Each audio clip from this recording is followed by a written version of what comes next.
pronunciation gone name now? Wes Armour, who's talking about real-time detection of fast radio transients using Astro-Accelerate and ARTEMIS. Thank you very much. Great. Okay, so first of all, thank you for inviting me here. It's a great pleasure to be able to talk here about some of the science that we're doing. I've split this talk up into actually 5 small and hopefully easily digestible chunks. And I'm hoping that there'll be something in there for everyone. This is quite a multidisciplinary project, so hopefully there'll be something there to interest all. So I'm going to begin by talking about the things that motivate us, radio astronomy, pulsars, RATs, FRBs, or Lorimer bursts, and dispersion. So there's lots of things in the radio sky, lots of interesting things. We're specifically interested at the moment in pulsars and FRBs, so fast radio bursts. These are also known as Lorimer bursts. I think now of the order of 10 have been found in survey data, all of which have very high DM. So this is the dispersion measure. I'll mention that in a minute for those that might be unfamiliar with that. This implies that they're of extragalactic origin, but we really don't know.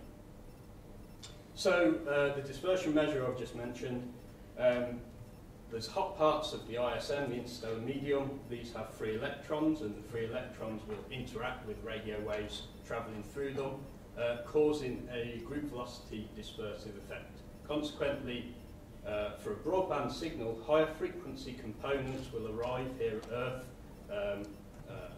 before lower frequency components. So this gives rise to dispersion. So why is that interesting? Well, so first of all, we define this dispersion measure as the integral along the column density between the source and the observer, so it's along the line of sight. If we study the dispersion measure, we can gain some information about the ISM, and along with that, if we correct for the dispersion measure, we can study some of the physics that occur at the source. This is an example of some of our recorded data. Y-axis here is frequency, x-axis is the time. That might look like just a grey strip to you. You might see some noise in there. There's actually a pulsar signal in there, believe it or not. I don't know whether you can see that, but yes, it's there. Yeah. So to be able to detect these things, we have to integrate along our frequency bandwidth. So we have to sum up all of those channels along the correct dispersion measure. And only when we do that do we lift the signal out of the noise. And those two plots represent that. You'll see a sharp, bright pulse in the first, and then in the second you see the noisy data and a clear pulse. Okay, so that's some of the physics that motivates us, the things we're interested in. Now I'm going to talk a little bit about HPC and why we're interested in HPC, and then I'll slowly start to tie that together in the third and fourth sections. So my great interest is in scientific computing, specifically many-core computing, so GPUs. GPUs have become very pervasive as a technology over the last 6 or so years, and I've put a slide up here about Oak Ridge's Titan machine to try and demonstrate why that is. So this is a 27 petaflop machine. It's based on about 500,000 CPU cores and then about 250,000 GPU cores. Now the thing about machines like this is they allow for significant reductions in floor space, so the amount of cooling you use, the amount of energy needed to power these things is reduced, also the capital and maintenance costs. I've put a slide in here about the take-up of GPUs. So are they being used in many areas? Well, yeah. So computational fluid dynamics and CAD type simulations, computational finance, medical imaging. The oil industry is a great user of these things and buy them by the bucket load for seismic exploration. And then bioinformatics and targeted drug discovery. And the graphic there is a fluid dynamics simulation produced by some of my colleagues at Oxford and then Rolls-Royce.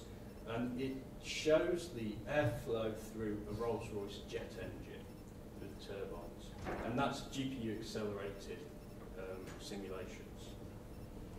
GPUs used to be very difficult to use. Now they're not. They're quite accessible. So originally we had this programming language called CUDA that we had to use in C and C++. Now there's CUDA Fortran, there's Java bindings, there's Python bindings. You can accelerate your MATLAB code with this. If you're really lazy and don't really want to be bothered, you can use directives such as OpenApp. So you can put in a compiler hint, and then the compiler will target the next area of code for GPU acceleration. And then there's also loads of libraries like BLAS, Sparse, FFT. So GPUs become very easy to use. This is a quick slide about latest GPU technology. Really, the take-home message from this is you get a lot of bang for your buck. In actual fact, you probably get between maybe 7 and 10 times the performance for the cost point of CPUs. So if we look at the bottom card there, this is scientific compute card. It will do about 5 teraflops. If you spent your £3,000 on 2 CPUs, you would probably get about half a teraflop. This slide shows how GPU cores are designed. And bear with me on this. The only thing you need to take away is the fact that there's lots of light green there. Basically, GPUs differ from CPUs because they have an awful lot of compute cores. And that's what all of those light green areas are. So there's very little transistors dedicated to logic. And then we build GPUs out of many of those smaller modules. So this is called an SMX. We tile those and produce big GPUs. Okay, so I've talked about some of the things that interest us, physics. I've talked about some of the HPC and why that's interesting to us. Now we're going to start to tie these things together and talk about ARTEMIS. So ARTEMIS is a real-time detection system designed to detect rats, lorem reverse or FRBs as they actually happen. So we detect in real time.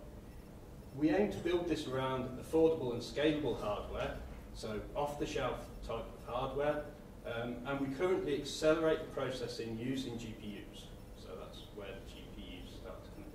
I've put a little point on the bottom here just because I think it's very interesting, and we're the only people that have code to do this at the moment in the world, I think. We can actually buffer the voltage data coming from our radio telescope. If we detect an event, we can dump out the voltage data, and by doing that we can replay the event later on, or we can actually repoint the telescope if we use an aperture synthesis telescope, and I'll talk a little bit about those in a minute. So sometimes these lorem bursts have been detected in side lobes. With this system we could repoint the telescope and be able to see exactly the event unfolding that we want to study.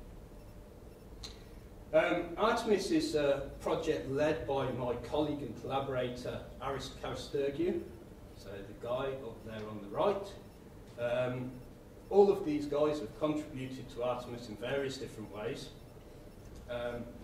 This slide shows the AMP software and how that works, and I'll spend just a minute talking about that. And that's an awful lot of work has gone in to this by a guy called Chris Williams, and it's a very elegant piece of software. So we have a serial pipeline that receives data.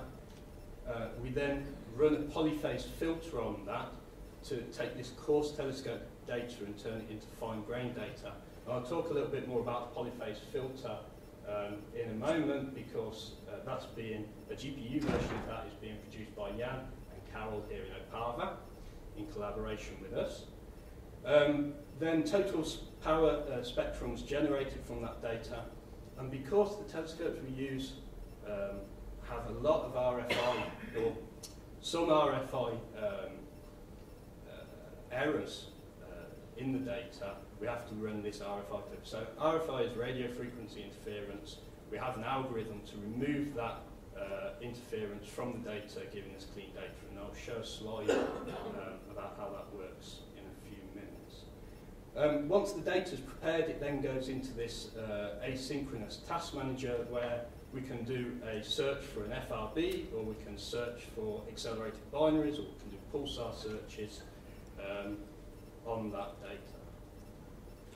So, LOFAR, ARTEMIS and LOFAR. Currently we use the UK Chilbolton LOFAR station, the international station to collect our data for our FRB survey, and I'll be showing results of that in a minute. We're keen on these stations because they have a very large collecting area, they're very sensitive. The field of view is very large, so it allows us to cover the sky fairly quickly. They have very fast sampling rates, and importantly for us, there's a reasonable amount of observing time available to us. And I'll put a note here saying LOFAR is one of the SKA pathfinders, and my final section of the talk is going to be focused on SKA and the work we do for that. So this is the Rfi Mitigation Algorithm. This is something we've got that we think is very powerful. Unfortunately, these graphics don't come out very well, but the thing to take away here is the fact that the top left diagram, you can see a kind of lump in the blue line at the bottom and then some noise, and this jumps around. The bottom cleaned data is a flat line, and that's depicted quite well in these other two slides where the pre-filtered data has very bad statistics, and then the post-filtered data has nice chi-squared distribution, as we'd expect. And this is something that we do in real time. We remove the RFI in real time. So this will lead on to the fourth part of my talk, GPU many-core acceleration. This slide just shows a study in a known pulsar. The things to take away are the fact that we have the correct DM, we have the correct period, and there's no RFI in there. So we believe GPU algorithms are working well and allowing us to detect things in real time. So the actual survey we've conducted using the Chilbolton LOFAR station, we now have 1,000 hours of observations. These are from 8 beams placed on the Greenwich Meridian, so tiled up. The survey was conducted at 150 megahertz, or around that central frequency, so it makes it quite unique. And then we set our sensitivity, I don't know whether that will mean anything to anyone, I hope so. We set our sensitivity at 40 Janskiers at 8 sigma over 2 millisecond integrations. We search out to a DM, so going back to the dispersion measure, of 150. So we would expect that we're sampling the local galactic population with that. However, because FRBs have quite a narrow pulse width, it may be that we're sampling far further out than we actually think we are. So results, this is our current upper limit. We say that there can be no more than 30 sources, FRB, fast radio burst, Lorimer bursts, in the sky per day, so for all of the sky per day. And this actually turns out to be consistent with Dunk's survey paper here and Hassel as well. So currently Artemis has no confirmed detections yet. It could be that these things aren't very bright at the frequencies we're working at. Other surveys have been done at 1.4 gigahertz.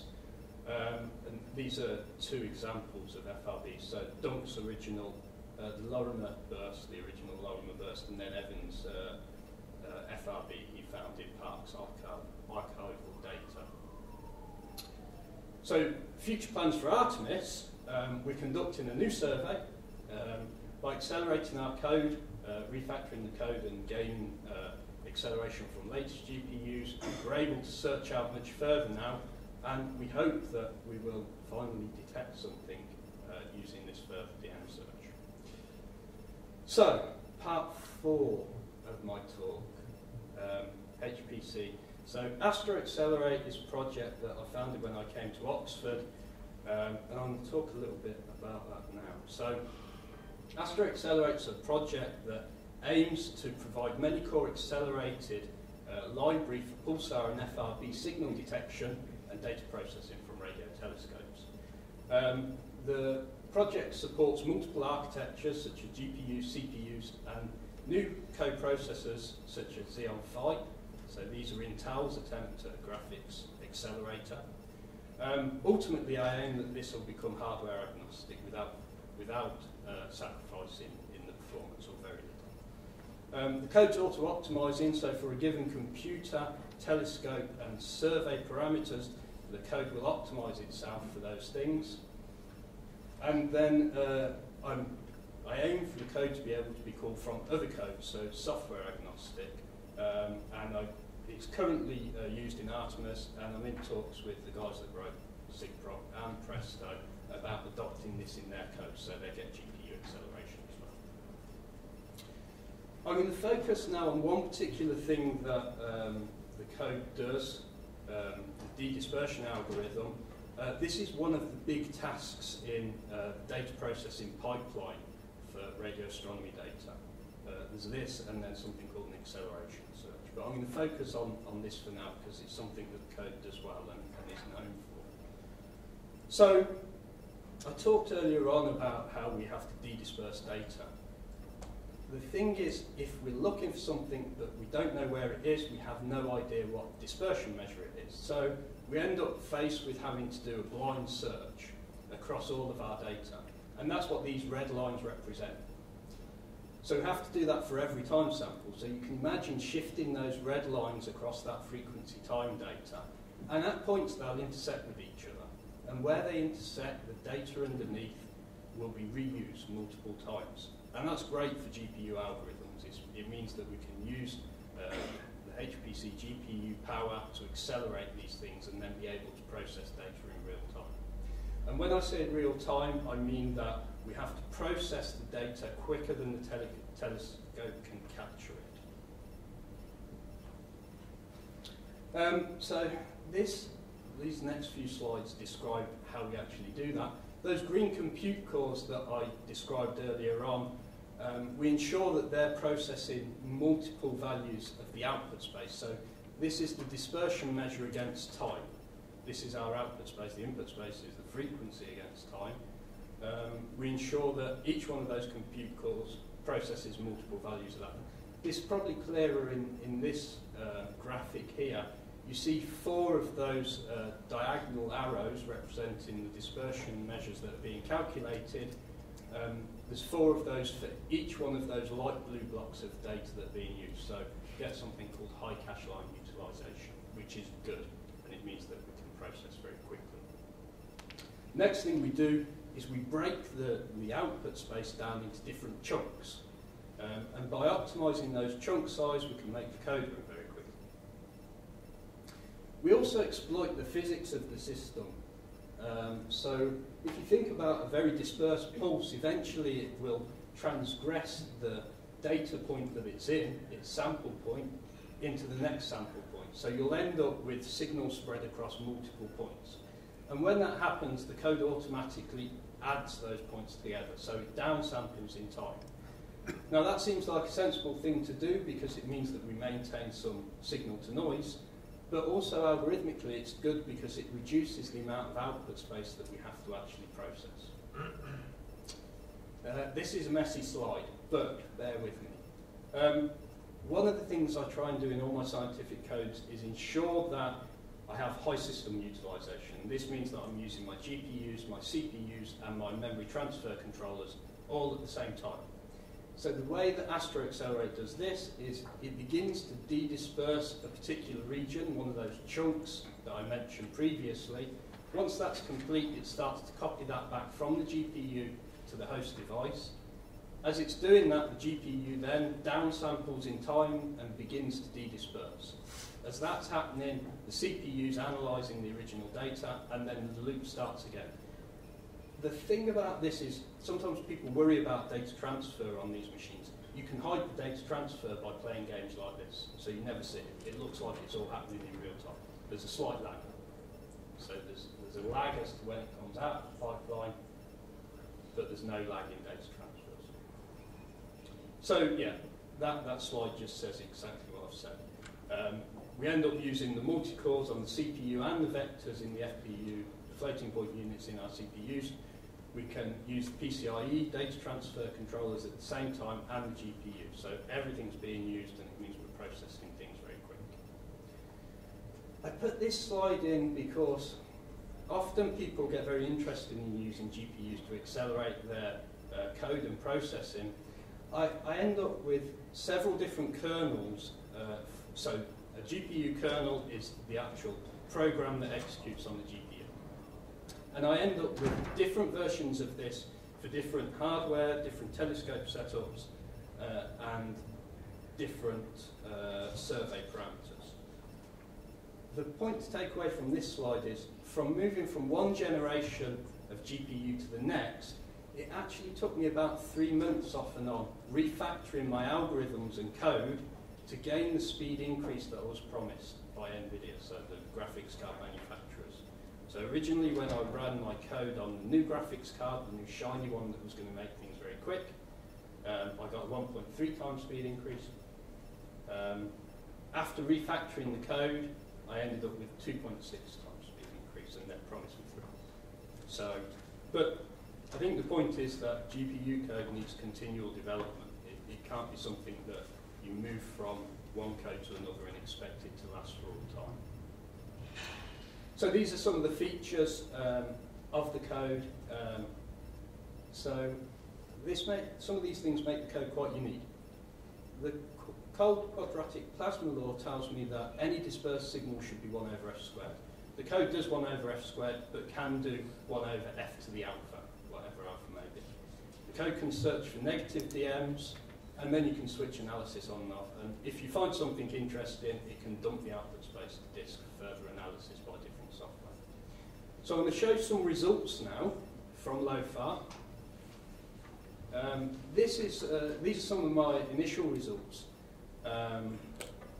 Here the y-axis is multiples of real time. The x-axis is the total number of channels. So where I talked about the polyphase filter earlier on, and how we take this coarse data and split it up into finer channels, they're the channels that I'm talking about there. So they're the y-axis in frequency time. And we set the number of DM searches that we do, those trial DM curves, equal to the number of channels, because we believe that that gives us about critical sampling. So the first line here, the light green line, is from an overclocked CPU. So we called it and turn the frequency up to 4.2 gigahertz. That does really well up until about 1,000 or 1,500 channels, and then it falls off badly. The next line is from a machine that had 32 CPU cores.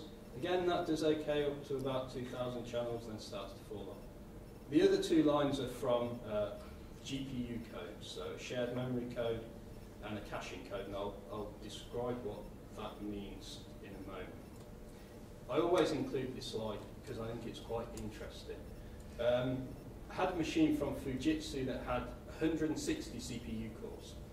And this plot on the y-axis is the execution time in milliseconds, and then the x-axis is the number of cores I'm using to do my computation. You'll see that as I throw in extra cores, up until maybe 40 or 60 cores, I get a good performance increase. But after that, it flatlines, and I get nothing for all of my extra cores and the money that I've spent. So the take-home message from that slide is, just throwing more CPUs at a problem isn't necessarily the way to go. It doesn't always work. These are some of the initial results that I got from transferring my code from the Fermi GPU architecture to the Kepler architecture. And after a bit of work, you can see I got 2 times speed increase. Further on from that, I managed to get 2.6 times speed increase. This is an interesting slide because it shows how using the different memory paths on the GPU can change the performance of the code. So the y-axis is the execution time. X-axis is an internal parameter to the GPU code. But the thing to take away is, using the standard GPU memory paths, I get the slowest performance. If I use the memory paths that are used to put textures up onto a screen, so the things that are used in games and 3D effects, I actually get speed increase doing that. And then finally, the bottom line there is using this shared memory. This is a user-controlled caching area on the GPU, and that gives us best results.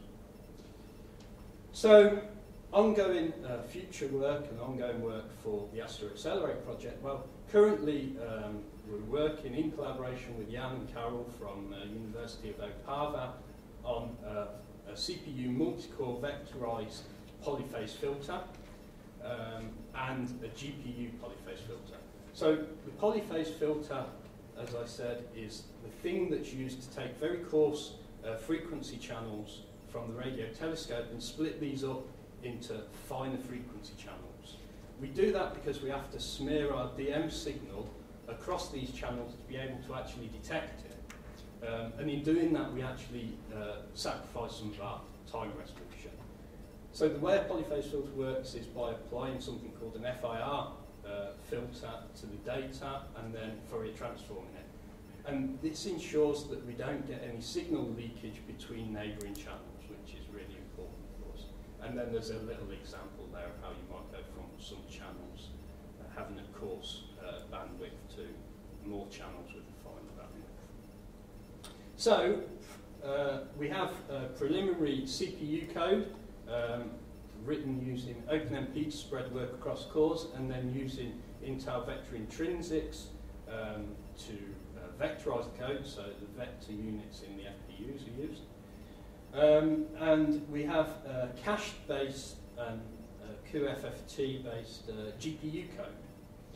And these are very initial results because we've only got these in the last 12 or so hours, I think. So there's more to come. The bandwidth of the CPU code, and we've just run this through a profiler, looks really good. We get about 20 gigabytes a second, so that's 50% of peak CPU-based performance. And the Intel profiler in the FIR part of the code seems to indicate 90% of the CPU utilization. So things are looking good there. For the GPU code, we made an initial estimate of the bandwidth for cache-based GPU code. So this is the actual memory transfer bandwidth that we're talking about between the RAM and the compute cores.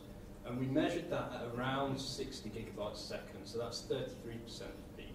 So you can see that's 3 times the CPU bandwidth, and we expect that that will increase as well because we've only got a third of the peak performance there. So yeah, watch this space on the polyphase filter, there's more to come from us. So finally, I'm just going to mention work that I do for the SKA now. So the SKA is a massive project, I'm sure you all know about that. My work focuses on the SKA1 mid-survey, so the pulsar survey, and I head up the small group of people that look at many-core acceleration for the pulsar pipeline. So that's an artist depiction. I always put that in. It seems to grab people's attention. That's a proposed configuration for SKA1 low, which will be based in Australia. So you see the core there, and then station spiraling out from it. So this is telescope using aperture synthesis. And aperture synthesis is a way of pointing the telescope by applying phase delays to the voltage data coming off the antennas.